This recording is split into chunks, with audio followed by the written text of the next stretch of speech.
O Itamaraty adotou o tom de cautela, o tom de neutralidade, usou a expressão preocupação com o conflito que se coloca agora na Ucrânia, mas não de repúdio.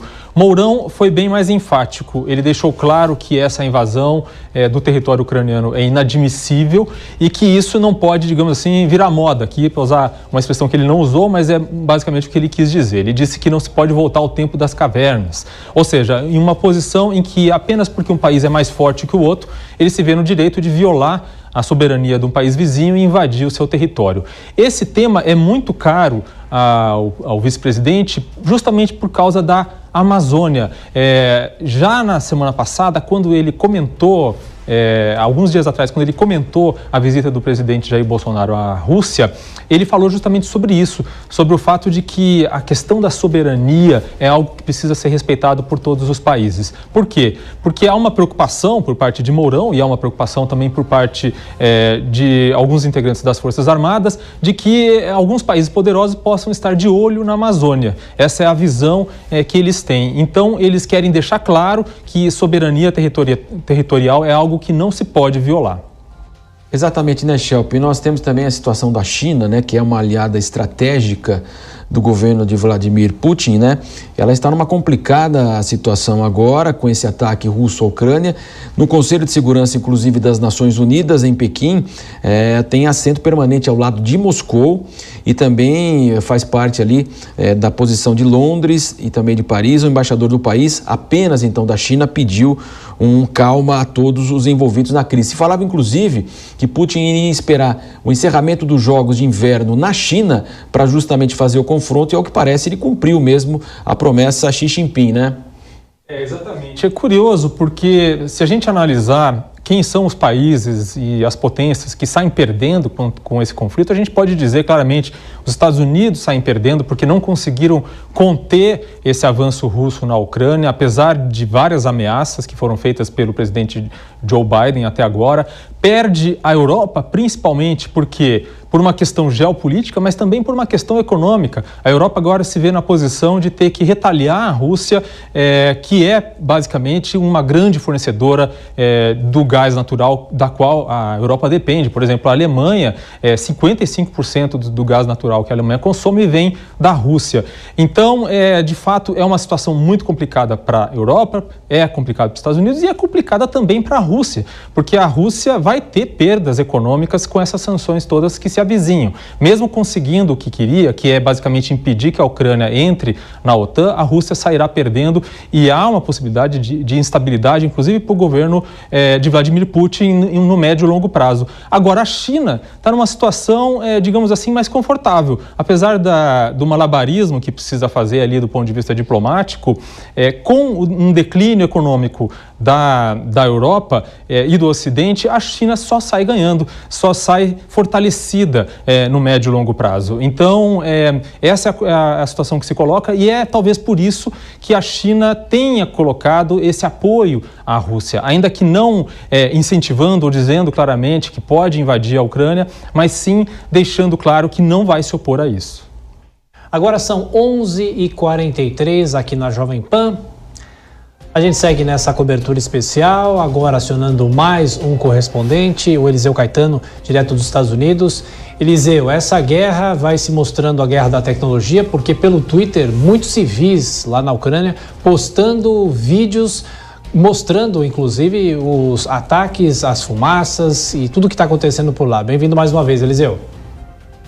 Olá, Tiago, muito boa tarde para você, para o Marcelo e para toda a audiência da Jovem Pan. A gente segue acompanhando aqui dos Estados Unidos todos os desdobramentos dessa guerra envolvendo Rússia, Ucrânia e Estados Unidos. Como você disse, Marcelo, a internet tem sido um aliado importante dos civis na busca por esclarecimentos daquilo que de fato está acontecendo por lá no leste europeu. Durante a noite e madrugada aqui dos Estados Unidos e manhã, a Rússia tem dito insistentemente que não tem feito ataques para civis, em alvos civis. Mas, na prática, através das redes sociais, a gente tem acompanhado que há diversos civis feridos, há diversos pontos próximos ali a comunidades, a moradias, escolas, com pessoas feridas, e esse número que atualmente está sendo divulgado de 50 feridos, né, mais de uma dezena de mortos, né, a Ucrânia diz que sim, a Rússia nega, esse número pode ser muito maior, pode estar infinitamente descolado disso que tem sido dito até então. Há cerca de poucos minutos, o presidente da Ucrânia, o Volodymyr Zelensky, participou de uma reunião do Conselho de Segurança, do Conselho de Alta Segurança, inclusive, do país, viu? E ele disse que o país está agora em estado de emergência nacional. O que é isso? Na prática, esse estado de emergência nacional, vai durar 30 dias e pode ser estendido por mais 30 dias. O parlamento agora deve votar e chancelar essa decisão do presidente da Ucrânia. Isso deve acontecer ainda no decorrer da tarde desta quinta-feira. A introdução do estado de emergência confere poderes extras, digamos assim, às autoridades. Saem ali os direitos civis, entram os direitos militares, que agora as autoridades lá da Ucrânia podem escolher quais implementar e quais restrições devem ser feitas a partir de agora com relação ao transporte, a proteção extra para infraestrutura crítica e até a proibição de greves. A Ucrânia introduziu essa série de medidas, incluindo aí o poder de convocar os reservistas, né, aquelas pessoas que já serviram as Forças Armadas do país, para se preparar aí para uma possível ofensiva militar contra a Rússia. Enquanto isso, a Rússia segue avançando e as imagens que a gente confere agora também mostram que em várias cidades, até ainda há pouco haviam 7 cidades já completamente dominadas pelos russos, já constam lá com a bandeira russa e não com a bandeira ucraniana. Eliseu Caetano trazendo as informações também agora para toda a rede de rádio, a Rede Jovem Pan. Eliseu, até daqui a pouco você vai voltar com outras informações. 11h46, mais um convidado, Marcelo. Exatamente, Thiago. Em meio à disputa bélica na fronteira entre Rússia e Ucrânia, é travado também um embate no campo econômico, com Vladimir Putin utilizando o gás natural como uma arma geopolítica. É importante ressaltar que a Rússia fornece cerca de 40% do gás consumido na Europa. Vamos falar mais agora sobre essa questão com o sócio do Centro Brasileiro de Infraestrutura e também especialista em energia, o Pedro Rodrigues. Pedro, prazer tê-lo aqui conosco na programação especial da Jovem Pan. Prazer é todo meu falar com vocês. Nós já tivemos, inclusive, né, um posicionamento da Alemanha em relação ao gasoduto. Nós sabemos que o inverno também está terminando, mas é fundamental, né, para o povo lá do hemisfério norte essa questão envolvendo o gás natural. Olha, sem dúvida, né? A Rússia, ela como você colocou, 50% do consumo de gás europeu vem da Rússia. E na Alemanha esse problema ainda é maior. A Alemanha que ela acelerou, né? A Alemanha passou a usar muitas fontes de energia renovável na sua matriz elétrica, né? Descomissionou, quer dizer, fechou uma série de usinas nucleares e ficou pendurada, de certa forma, no gás russo para dar segurança energética ao país. Então, a Alemanha, na minha opinião, é o país europeu dentro da Europa, né, como um todo, que já tem essa preocupação, mas a Alemanha ainda mais por esse motivo que eu estou colocando. Então, as sanções, né, que a Europa vai dar aí para a Rússia, né, e os outros países, vão passar, na minha opinião, por esse risco, né, que a Alemanha vai ter de ter uma energia, de faltar gás, ou, no máximo, né, ter uma energia ainda mais cara, e vale a gente lembrar que o megawatt da Alemanha é o mais caro do mundo. Ô Pedro, e na sua avaliação, de que maneira o Ocidente consegue asfixiar a Rússia e o contrário também? Até que ponto que a Rússia consegue colocar o Ocidente nessa questão não só da energia, mas também em outras questões que a Rússia pode fazer essa retaliação também?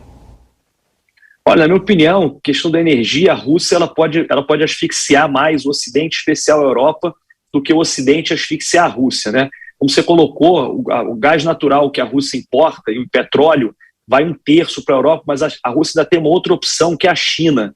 A Rússia acabou de construir o gasoduto Nord Stream 2, que vai para a Alemanha, né? Também, além do Nord Stream 1. que está fechado, né, a construção foi parada, mas ele construiu outro gasoduto, esses 800 quilômetros, que leva 100 milhões de metros cúbicos de gás por dia para a China. Então ele tem uma outra opção de mercado que passa a ser o mercado chinês. Então eu acho que nesse ponto a Rússia pode asfixiar muito mais a Europa do ponto de vista energético. Agora, outra questão importante é que a Rússia não só vive do gás e do petróleo, a Rússia é o maior exportador de amônia, de fertilizante do mundo. Então o mundo também passa a sofrer mais com esse problema se tiver uma sanção muito grande, dependendo de que tipo de sanção que os governos do Ocidente vão impor à Rússia. Então acho que nesse momento, principalmente do ponto de vista energético, eu acho que o Putin está em mais vantagem do que nós aqui do Ocidente. Já que falamos da Alemanha, justamente vamos para a Alemanha conversar com o Luca Bassani. E estamos entrevistando aqui na Jovem Pan, Luca, o sócio do Centro Brasileiro de Infraestrutura, Pedro Rodrigues. Eu gostaria que você fizesse, então, a sua pergunta, Luca. Daqui a pouco o Luca, então, vem. Então, eu passo a palavra para o Diogo Schelp, que faz uma pergunta para o especialista. Diga, Diogo. Pedro, além desses gasodutos que você citou, Nord Stream 1 e 2, que agora foi suspenso, o gás natural também chega à Europa justamente atravessando o território ucraniano. O que se pode esperar e qual o impacto dessa guerra para fornecimento do gás por esses gasodutos? Olha, Ju, acho que aí vai depender muito do andar da carruagem da guerra, né? Se a guerra durar uma semana, se a guerra durar um mês, que tipo de facility que o presidente russo e as tropas russas vão destruir, se vão destruir algum tipo de facility, né? Vale a gente lembrar que essa disputa, né, pelo território ucraniano ela é muito antiga, né? Desde a época do Império Otomano, que a Rússia tenta tomar ou brigar pelo território ucraniano. E por que isso? Porque na Ucrânia é a única saída para o mar que não congela no inverno. Então, para o russo, né, é um fator importante, logística, para escoar o gás natural através desses dutos, mas também o petróleo e outras commodities que a Rússia exporta. Então acho que vai depender muito da gente ver como é que vai andar, né, como é que vai ser esse desenrolar da guerra para saber que tipo de destruição, o que vai acontecer no futuro. Então acho que agora é muito difícil a gente dizer. Pedro, a gente sabe que nesse momento, inclusive, né, o petróleo nas alturas já bateu $100, a maior marca em 7 anos. A gente já vivia uma situação extremamente delicada em relação à pandemia. O Brasil vivencia, de fato, os combustíveis subiram mais de 50% no ano passado. A expectativa agora é uma elevação ainda maior dos preços. Se houver sanção à Rússia, é um grande produtor. Como é que você avalia também as consequências aqui para o nosso país? Olha, o petróleo, como você colocou muito bem, ele é uma commodity internacional. Qualquer tipo de oscilação, né, de disputa, né, influencia muito o preço, principalmente a gente está falando dos maiores produtores do mundo. Então o petróleo já deu um pico, né, a gente já estava vivendo uma alta do petróleo em razão da desorganização das cadeias produtivas, né, a demanda muito crescente, a oferta não conseguia acompanhar, e a gente aqui no Brasil vem sofrendo, a gente tem pontos positivos e pontos negativos. O ponto positivo, primeiro, é que o Brasil é um grande exportador de petróleo. Então, para as receitas governamentais, isso é muito bom. O governo brasileiro vai ganhar mais dinheiro. O Brasil tem uma empresa que é a Petrobras, que é exportadora de petróleo. Basta ver o resultado da Petrobras ontem, mais de 30 bilhões, né, de lucro líquido. Então, isso para o Brasil é bom. Agora, em compensação, nós também somos importadores de derivados de petróleo. E o nosso preço, como a maioria dos países do mundo, acompanha o mercado internacional. Então, acho que nesse momento os agentes, principalmente a Petrobras, estão observando para onde vai esse preço. E nesse momento a volatilidade já está muito alta. O petróleo de ontem para hoje subiu quase 10%. Então a gente ainda está vendo um movimento muito forte para onde vai esse preço, vai se estabilizar. Em contrapartida, a gente teve aqui no Brasil uma diminuição do dólar, que favorece também um aumento menor dos preços dos combustíveis. A Petrobras está há 42 dias sem aumentar ou sem modificar o preço dos combustíveis. Eu acredito que brevemente ela vai ter que fazer isso. Eu acho que agora é um momento de esperar, né, se o preço continuar alto, na minha opinião, vai continuar. Eu acho que a gente ainda está com uma defasagem muito grande aqui no Brasil, ou seja, nossos combustíveis aqui estão sendo mais baratos do que no mercado internacional. Então, eu acho que a gente pode esperar nos próximos dias ou semanas um aumento nos preços pela Petrobras. E Pedro, e tudo vai depender de quanto durar essa guerra, né? Porque pode durar um dia, uma semana, mas também meses. Exatamente. Eu acho que nesse momento, né, o que a gente está vendo agora, né, com as primeiras informações, é que o presidente ucraniano não está querendo ceder, né? Ele está querendo fazer mais pressão para tentar parar ou diminuir a velocidade dessa invasão, que, na minha opinião, talvez seja até um pouco ineficaz, dado o poderio bélico que tem a Rússia, né? Então, quanto mais tempo essa guerra perdurar, mais volatilidade a gente vai ter nos preços, e a gente vai ter mais incerteza nos mercados com o que vai acontecer com esse grande produtor de óleo e com essas facilities, como a gente colocou, que levam e escoam, né, gás natural e outros produtos para a Europa e para o resto do mundo. Diogo Schelp, mais uma vez você aqui conosco. Estamos conversando com o sócio do Centro Brasileiro de Infraestrutura, o Pedro Rodrigues. Pedro, há alguma possibilidade de que outros países produtores de petróleo venham a tentar regular essa oscilação, grande oscilação do produto, enfim, aumentando a produção de alguma forma? Olha, Diogo, isso é muito difícil, porque em razão da pandemia, né, e com esse desarranjo dos mercados, a capacidade ociosa dos países que poderiam suprir, principalmente os países membros da OPEP, como a Arábia Saudita e outros, ela já está muito pequena, né, eles já não têm mais tanta capacidade. Os estoques de petróleo estão muito baixos, né, os estoques já foram usados. O presidente americano, por exemplo, já usou parte dos estoques agora para tentar diminuir um pouco do preço, há 2, 3 meses atrás. A única chance que a gente tem de ter um pouco de alívio nesse preço é o Irã, né? Se o Irã conseguir colocar sua produção, aumentar sua produção e colocá-la no mercado internacional, talvez a gente tenha algum alívio nesses preços. Mas aí depende, né? Se a guerra continuar, por quanto mais tempo vai continuar, eu acho que é difícil a gente dizer o quanto de impacto esses novos barris entrando no mercado vão causar no preço a ponto de diminuir, ter um equilíbrio aí entre 60 e 70 dólares, eu acho muito difícil. Então, acho que agora a incerteza está muito grande e esses são as peças, né, que a gente tem na mesa para poder avaliar. Pedro, a gente observa o questionamento das pessoas em geral, nas conversas, né? Por que o etanol não seria uma alternativa limpa, viável? A gente observa aqui em São Paulo, tem uma rodovia, inclusive, que chama Rodovia do Açúcar. São Paulo é o maior produtor de cana-de-açúcar do país, né? E a gente observa o seguinte, os motoristas, em geral, conversando com as pessoas, por que o etanol não poderia ser mais baixo para justamente no momento de tensão, agora elevada ainda mais em razão aí desse conflito entre Ucrânia e Rússia, mas já vivíamos, como você disse, a pandemia, choque de preços. Por que o etanol não consegue ser uma alternativa de fato para o motorista na bomba? A gente sabe que os usineiros, eles exportam, muitas vezes o açúcar, inclusive, é muito mais valorizado, eles ganham mais dinheiro com isso, às vezes quebra a safra na Índia, vende para a China. Mas por que esse tema também, esse combustível que é tão caro aí, limpo, né? Quando a Europa, os Estados Unidos discutem a eletrificação dos veículos, mas a gente acaba não utilizando num momento crucial como esse? Olha, como você colocou, né, o etanol é um combustível brasileiro que a gente aqui em São Paulo, graças a Deus, respira melhor do que outras cidades em razão do etanol. O Brasil tem uma política muito boa com relação aos combustíveis, biocombustíveis, e deveria até exportar esse tipo de política. Agora, o etanol ele também acompanha a oferta e a demanda.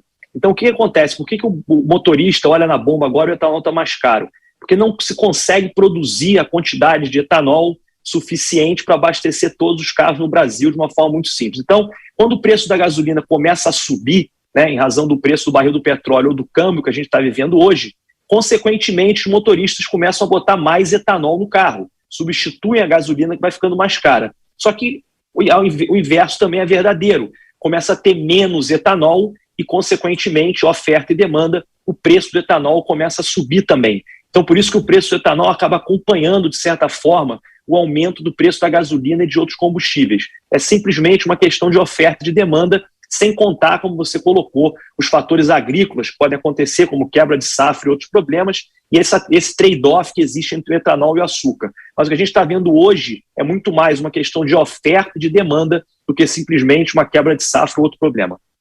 Agora, Pedro, é uma preocupação, né? Quem te ouve, quem te assiste, você falando que a Petrobras faz tempo que não repassa aqui os preços e nessa nova pressão internacional. Qual que é o limite para esse preço, no caso aqui da gasolina, para os brasileiros que têm que encher o tanque, hein? Olha, o limite, né? É importante dizer isso, que isso não é um problema jabuticaba nossa aqui brasileira, né? O mundo inteiro está vivendo essa alta, nos Estados Unidos, na Europa, em qualquer lugar, está se vivendo essa alta dos preços. Os consumidores, né, os motoristas também estão pagando mais caro. O limite é difícil dizer, né, porque o limite, o petróleo já foi a 140, 150 dólares o barril. Então é difícil a gente dizer qual é o limite desse aumento.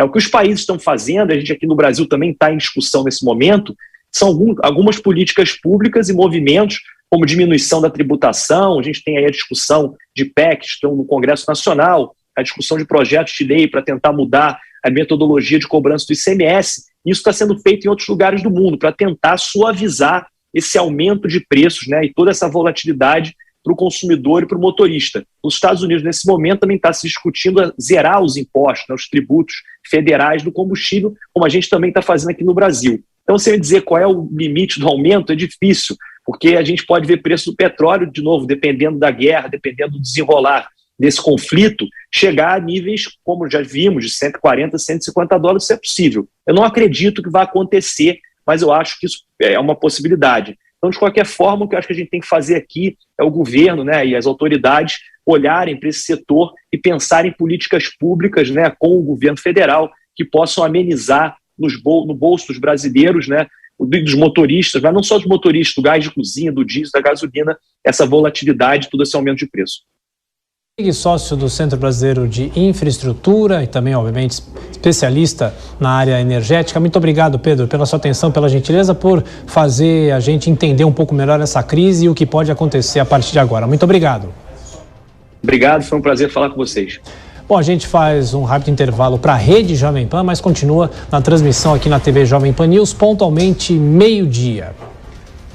Bom, e aqui nos estúdios seguimos com o Diogo Schepp, temos 3 minutinhos, Schepp, nesse intervalo para as rádios, mas o que eu queria perguntar para você é o seguinte, conversar com você sobre essa guerra que vai se configurando, não sabemos o quanto isso vai durar, mas ao contrário eu lembro muito da Guerra do Golfo, quando foi a primeira guerra talvez ao vivo, os celulares estavam começando a aparecer, eu lembro que a imprensa, alguns correspondentes já usavam o celular para fazer umas transmissões ao vivo, depois tivemos mais para frente 11 de setembro, a guerra contra o Iraque.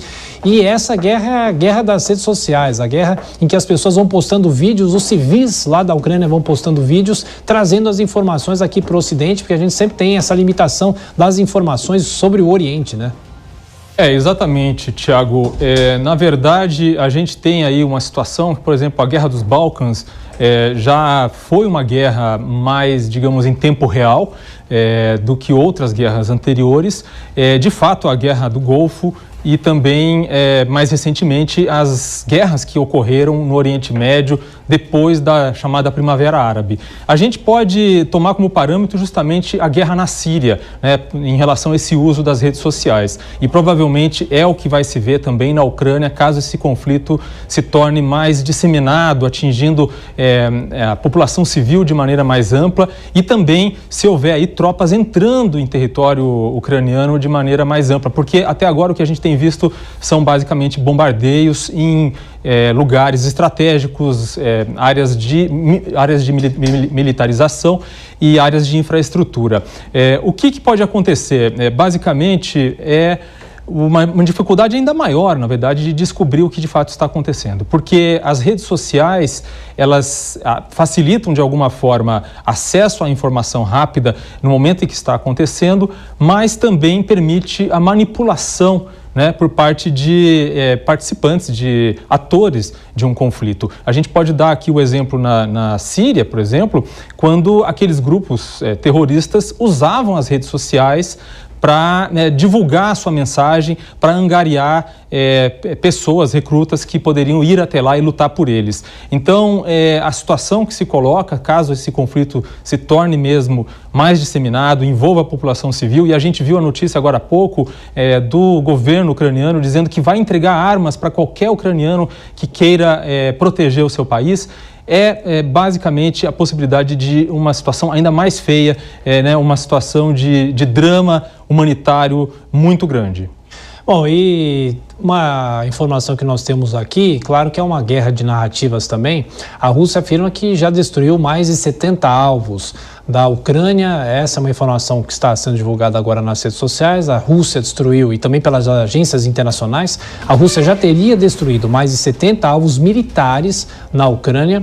Entre esses são 11 campos de pouso, 3 pontos de comando e uma base naval. Agora, 12:04, de volta também a nossa rede Jovem Pan nessa cobertura especial, e quem Vem também conosco aqui, além do Diogo Schelp nos estúdios, o William Travassos aqui com a gente. Valeu, William. Tudo bem? Muito boa tarde, Tiago, Diogo, Bruno Canhato, Luca Bassani. Nós estamos acompanhando toda essa movimentação. Você falava sobre esse ataque às áreas militares, mas nós já temos imagens circulando de apartamentos que foram atingidos e pessoas feridas nesse ataque da Rússia à Ucrânia. Nós vamos girar e o Luca Bassani está chamando o chamado internacional Prioridade na Informação. São 12h04. Luca, muito boa tarde. As informações que chegam aqui no Brasil ainda são muito desencontradas. São imagens que circulam, como o Diogo Schelp falava e o Tiago também, na internet. O alvo principal, unidade militar. Porém, já existe relato de apartamentos, ou seja, de propriedades que foram invadidas ou atacadas por bombas. Exatamente, e aquilo que explica o motivo desses ataques e desses eventuais objetos militares caindo perto de civis é a própria estrutura de como o Estado soviético funcionava. Nós tínhamos, obviamente, toda a estrutura de estratégica militar afastada das cidades, mas em volta dessas estruturas tínhamos também os apartamentos dos familiares daqueles militares para que as pessoas pudessem viver em áreas afastadas também. As pessoas militares não precisassem retornar sempre às grandes cidades.